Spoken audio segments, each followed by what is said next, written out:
السلام عليكم. كيف ضعفت 18 كيلو بعد الولادة؟ خليكم معي لتعرفوا السر.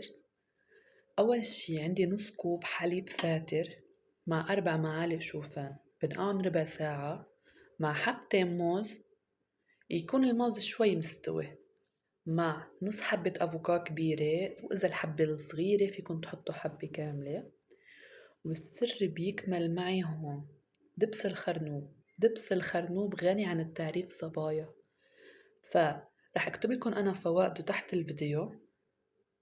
وهون انا بحلي بالكمية اللي بدي اياها لانه اورجانيك، سكر طبيعي. فهون حطيت انا صراحة معلقتين كبار. ولا غنى عن المكسرات، اذا المرة عم بترضع او منا عم بترضع حطي مكسرات مشان تتعافي بسرعة وتقومي على اولادك، تقومي على زوجك، تقومي على بيتك بكل طاقة وحيوية.